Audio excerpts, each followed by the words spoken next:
کہ جتنا پورا یہ سینٹر ہے اس سے بھی بڑا ایک ٹینک ہے پانی کا، یوز ہو رہا ہے پانی، کبھی تو ختم ہو جائے گا۔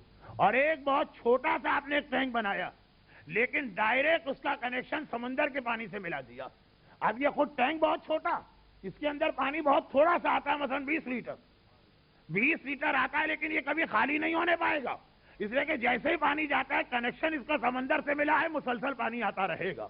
تو جتنی نالج خود کر سکتے ہو کرو، اور اس کے بعد غیبت کے اس زمانے میں اپنا کنیکشن اپنے مرجع وقت سے رکھو، وہاں سے نالج لیتے رہو، کبھی بھی گمراہ نہ ہونے پاؤ گے۔ درود بھیجے محمد و آل محمد۔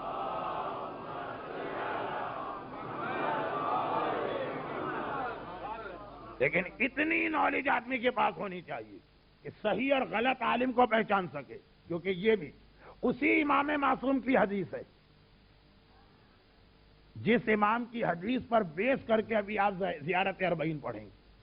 our 11th امام، فادر آف our 12th امام، 11ویں امام ہی کی یہ حدیث ہے کہ غلط عالم ہمارے ماننے والوں کو یزید کی آرمی سے زیادہ نقصان پہنچاتا، مور دین، دیکھیں یزید کی آرمی سے زیادہ۔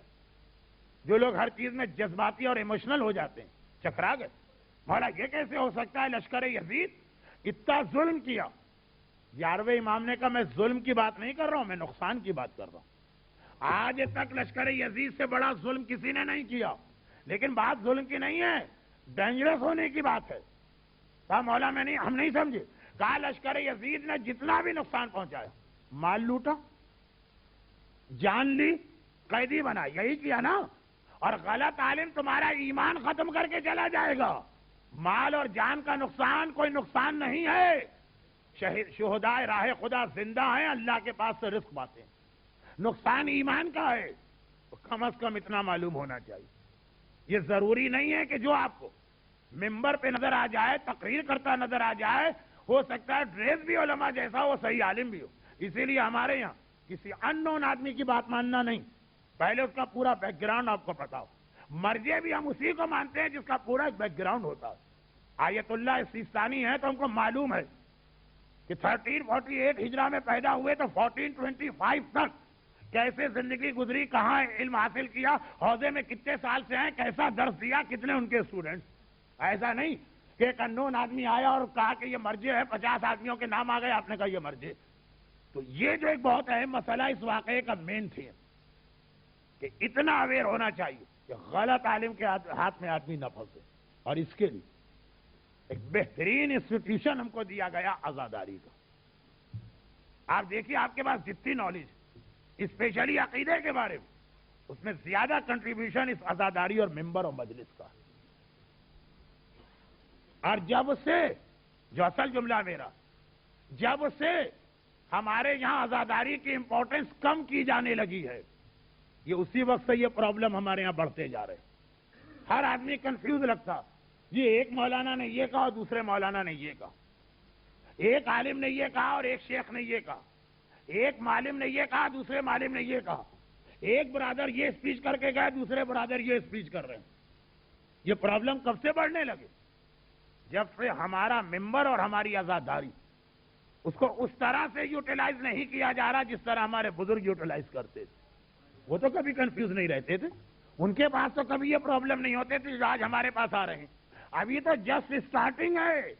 اگر ابھی بھی ہم نہ سمجھے، عزاداری کے انسٹیٹیوشن کو طاقتور بھی کرنا ہے اور مجلس پڑھنے والے کے سلیکشن میں احتیاط بھی کرنا ہے۔ یہ ہر آدمی کو یہ حق نہیں ہے۔ لیکن پہلے زمانے میں بھی بہت سے لوگ تھے کہتے تھے دل ہمارا چاہتا ہے ہم بھی ثواب حاصل کریں، تو اس کا طریقہ تھا، کیا کہتے ہیں گجراتی میں، چوپڑی تھی، اس میں سے پڑھا کرتے تھے، اپنی طرف سے ایک لفظ نہیں کہنا، ثواب بھی مل جائے اور کوئی کسی قسم کی مس گائیڈنس بھی نہ پہنچے قوم کے پاس۔ آج تو ایسا نہیں ہے نا، دو کتابیں پڑھی اور آگے تقریر کرنے کے لیے اس بیچارے کو خود بھی نہیں پتا جو میں کہہ رہا ہوں یہ اسلام میں ہے بھی نہیں، صحیح ہے غلط، وہ سارا ریلائی کر رہا ہے اس آتھر کے اوپر۔ اور کوئی بھی آتھر معصوم نہیں ہوتا، ڈائریکٹ امام معصوم کا کلام، وہ بھی یہ نہیں کہ ایک حدیث پڑھی اور آپ نے فیصلہ کر لی، 70,000 حدیثیں ملا کے فیصلہ کیا جاتا۔ لیکن یہ بہت لمبا ٹاپک ہو رہا ہے، عزاداری۔ یہ ہمیں اس وقت کے زمانے میں یہ انٹرنیٹ، یہ سافٹ ویئر، یہ کمپیوٹر بات کی چیز ہے. ہمارے پاس عزاداری کی صورت میں 1400 سال سے ایک بنا بنایا کمپلیٹ قسم کا انسٹیٹیوشن تھا، جس میں ہم غم امام کر کے اور ماتم کر کے اپنی اسپریچول پاور بھی بڑھاتے تھے اور عالم کا بیان سن کر اپنی نالج بھی بڑھایا کرتے. اب یہ اس طرح سے یوٹیلائز نہیں ہو رہا. لیکن ایک بات یاد رکھیے، یہ اینٹی عزاداری ایلیمنٹ جو بھی ہوں خود ہی اپنی موت مر جائیں گے. یہ کوئی نقصان نہیں پہنچا پائیں گے. ہمیں تو نقصان ہو سکتا ہے کیونکہ ہم کنفیوز ہیں، عزاداری کو کوئی نقصان نہیں پہنچے گا. اس لیے کہ یہ عزاداری کسی عام آدمی نے نہیں شروع کی ہے. حسین کی ماں فاطمہ زہرا نے پہلا ماتم کیا اور حسین کی بہن زینب کبریٰ نے پراپر طریقے سے پہلی مجلس کی. فاطمہ اور زینب کے قائم کیے ہوئے عزاداری کے انسٹیٹیوشن کو کوئی نقصان نہیں پہنچائے. اگر کچھ لوگ، کچھ ینگسٹر، کچھ بوڑھے، کچھ بچے، کچھ عورتیں یا تو دشمن کے ہاتھ میں یوز ہو کر یا اپنے کم نالج کی وجہ سے، ہاف نالج زیادہ نقصان پہنچاتے ہیں، اس کی وجہ سے اگر وہ اس میں کچھ خرابی لانا بھی چاہیں تو ان کا نام و نشان مٹ جائے گا. یہ اسی طرح رہے گی. پریکٹیکل ایگزامپل سنیے.